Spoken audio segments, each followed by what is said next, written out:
I've often told people the story about my own mother who worked 50 years. She was a migrant from Alabama and moved to New York, and as she worked those 50 years, she could still never afford to actually own her own home. And she actually passed away recently and still rented.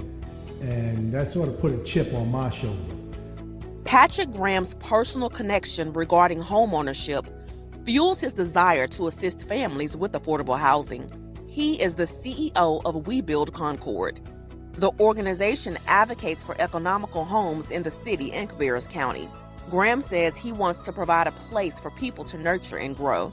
Housing determines where people not only live, but it determines their proximity to economic development, to jobs, to education and amenities. And so I look at this as developing housing is not only developing stability and wealth for communities, but also see it as developing our talent pipeline for the future. Right now, 81 units are under development or complete. Most are multi-family units and single-family homes.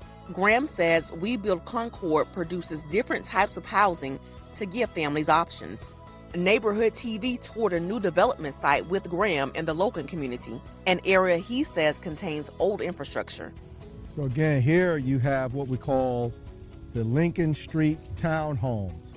This is a 26-unit development, and the purpose of that development really is to provide more ownership in the Logan community.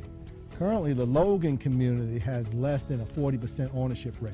WeBuild Concord sells homes based off the income of the buyer as opposed to what it costs to build. He says the biggest joy is watching families move in. There is no doubt that whenever we do a home dedication and you have a new individual or family who now moves in, they own their own home for the first time, nothing takes the place of that. But how are they able to do it? The organization purchases land in partnership with the city and on the open market. They also go after grants and low-interest loans to help make the home affordable. Graham says the biggest needs are funding, infrastructure, and ways to integrate affordable housing in larger developments. Future goals for WeBuild Concord include developing affordable homes in rural areas. If you are interested in applying for a new home, visit WeBuildConcord.org. For Neighborhood TV, I'm Jessica Willis.